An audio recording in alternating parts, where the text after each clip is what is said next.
ஓம் ஸ்ரீ கணபதி நமக. ஓம் ஸ்ரீ குருவே நமக. பங்குனி உத்திரம் திருமண விரதம். ஏன் இதுக்கு திருமண விரதம் அப்படின்னு பேர் வச்சுருக்காங்க அப்படின்னா, பங்குனி மாதத்தில் உத்திர நட்சத்திரத்தில் தான் முருகருக்கும் தெய்வானை அம்மாவுக்கும் கல்யாணம் நடந்தது. அதேமாரி சிவன் பார்வதி திருமணம் பங்குனி உத்திரத்தில் தான் நடந்தது.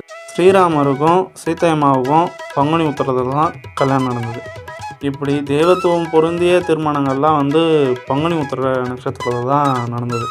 அதனால் பார்த்திங்கன்னா பங்குனி உத்திரத்தில் திருமணம் ஆக வேண்டியவர்கள் விரதம் இருந்தாங்க அப்படின்னா நல்ல விதமாக அவங்களுக்கு கல்யாணம்லாம் சிறப்பான திருமண வைபவம் நல்ல விதமாக நடைபெறுவதற்காக தெய்வங்கள் நல்ல அருளாசிகள் வழங்குவாங்க.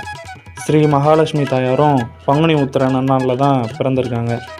பங்குனி உத்திரம் அன்னைக்கு முருகருக்கு பால் அபிஷேகம் செய்கிறது மிகவும் சிறப்புங்க. அதேமாரி பார்த்திங்கன்னா அடுத்தது சாஸ்தா பிறந்த நட்சத்திரமும் பங்குனி உத்திர நட்சத்திரம் தான். இப்படி பங்குனி உத்திர நட்சத்திரத்துக்கு ரொம்ப சிறப்பான இதெல்லாம் இருக்குது. தேவர்களின் தலைவரான ஸ்ரீ இந்திர தேவருக்கும் ஸ்ரீ இந்திராணி அம்மாவுக்கும் பங்குனி உத்திர நாளில் தாங்க திருமணம் நடைபெற்றது. பங்குனி உத்திரம் அன்னைக்கு அவங்கவுங்க குலதெய்வங்களை வணங்குறது மிகவும் சிறப்பாக அமைங்க. அதேமாரி பார்த்திங்கன்னா சாஸ்தா வழிபாடு, சிவன் பார்வதி வழிபாடு, வள்ளி தெய்வானை முருகர் வழிபாடு, ஆயார்கள் பெருமாள் வழிபாடு, இப்படி பார்த்திங்கன்னா எல்லா தெய்வத்துக்குமே இது சிறப்பான தினமாக அமைங்க. குலதெய்வத்துக்கு போகணும்னு நினைக்கிறவங்க போயிட்டு கும்பிடுங்க. எல்லாத்துக்குமே பால் அபிஷேகம் பண்ணுங்கள். பால் அபிஷேகம் பண்ணிங்கன்னா ரொம்ப சிறப்பாக இருக்கும். பால் அபிஷேகம் எதுக்காக பண்ணுறோம் அப்படின்னா, பால் அபிஷேகம் பண்ணால் சாமி குளிர்ந்துடும். அப்படி குளிர்ந்தால் சாமியோட மனம் குளிர்ந்துச்சு அப்படின்னா பக்தர்களுக்கு ரொம்ப நல்லது. அதனால தான் பால் அபிஷேகம் பண்ணணும் சாமிகளுக்கு. அடுத்தது பார்த்திங்கன்னா குலதெய்வ வழிபாடு செஞ்சிங்கன்னா ரொம்பவும் சிறப்பு. ஐயனாரை குலதெய்வமாக வச்சுருக்கவங்க முக்கியமாக வழிபடுறது சிறப்பு. ஏன்னா சாஸ்தா பிறந்த தினம் பங்குனி உத்திரம். அதனால் ஐயனாரை குலதெய்வமாக வச்சுருக்கவங்க இன்றைக்கி முக்கியமாக ஐயனாரை கும்பிட்றது ரொம்ப நல்லது. ஐயனார் பூரணி புஷ்கலை ஐயனார் வழிபடுவது சிறப்பு. கோயிலுக்கு தான் போய் வழிபடணுமா, நாங்கள் வீட்டிலே இருந்து வழிபடலாமான்னு கேட்டால் வீட்டில் இருந்தும் வழிபடலாம். நைவேத்தியமாக என்ன பண்ணலாம் அப்படின்னு கேட்டிங்கன்னா, நைவேத்தியமாக இனிப்பாக உங்களால் முடிஞ்சது ஒரு டம்ளர் பாலில் கூட சாமிக்கு வைக்கலாம். நைவேத்தியமாக இனிப்பாக இருக்கணும். சக்கரை பொங்கல் செய்யலாம். இந்த மாதிரி இனிப்பான பொருள்களை சாமிக்கு செஞ்சு வச்சு படைக்கிறது ரொம்ப நல்லது.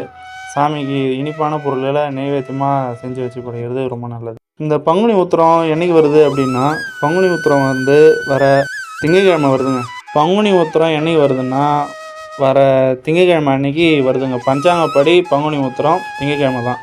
சில கோயில்களில் ஞாயிற்றுக்கிழமை கூட கொண்டாடலாம். ஞாயிற்றுக்கிழமை பௌர்ணமி பிறந்துடுது. அன்றைக்கி தான் ஞாயிற்றுக்கிழமை பார்த்திங்கன்னா சில இடத்துல கொண்டாடுறாங்க பங்குனி உத்திரம் சொல்லிட்டு. ஏன் அப்படின்னா பெரும்பாலான நட்சத்திரம் உத்திர நட்சத்திரம் ஞாயிற்றுக்கிழமை பிறந்துடுது.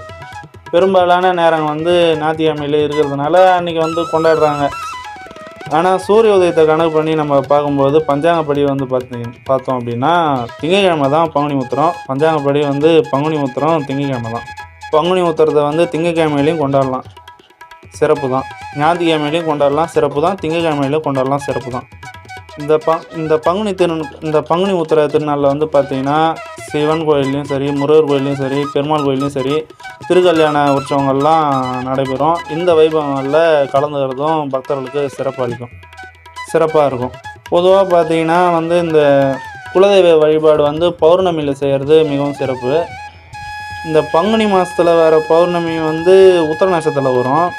இந்த உத்திர நட்சத்திரம் அப்படின்றதுனாலையும் குலதெய்வ வழிபாடு செய்கிறது மிகவும் சிறப்பு. இந்த ரெண்டு காரணமும் ஒன்றா வர்றதுனால இந்த பங்குனி உத்திர நாளில் போய் அவங்க குலதெய்வங்களை வழிபடுவதும் மிகவும் சிறப்பாக இருக்கும். பங்குனி உத்திர நன்னாள் அன்னைக்கு பக்தர்கள் கோவிலுக்கு போகிறது நல்லது. எப்படி அப்படின்னா பக்கத்தில் இருக்க சிவன் கோவிலுக்காக இருந்தாலும் சரி, முருகர் கோவிலுக்காக இருந்தாலும் சரி, பெருமாள் கோவிலுக்காக இருந்தாலும் சரி, அன்றைய தினம் கோவிலுக்கு போயிட்டு உங்களால் முடிஞ்சது நெய் தீபங்களை ஏற்றலாம். அதுவும் சிறப்பாக தான் இருக்கும். அன்றைய தினம் கோவிலுக்கு போகிறது மிகவும் சிறப்பாக இருக்கும். அன்றைய தினம் சாமி தரிசனம் செய்கிறதும் சிறப்பாக இருக்கும்.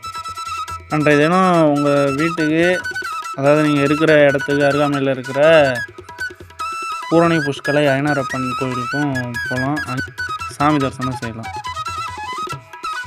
வணங்கலாம், நெய் தீபங்களையும் ஏற்றலாம். சாமிக்கு வந்து பார்த்திங்கன்னா அபிஷேகத்துக்கும் நெய்வேத்தியத்துக்கும் சுத்தமான பசும்பால் மட்டும் பயன்படுத்துங்க. மேலும் இது போன்ற ஆன்மீக தகவல்களுக்கு நம்ம ஸ்ரீ சுபர்ணன்ற இந்த யூடியூப் சேனலை சப்ஸ்கிரைப் பண்ணிங்க, லைக் பண்ணுங்கள், ஷேர் பண்ணுங்கள். உங்கள் நண்பர்களுக்கும் இது பற்றிய அறிவிப்புகளை தெரிவிங்க. நன்றிகள், வணக்கம்.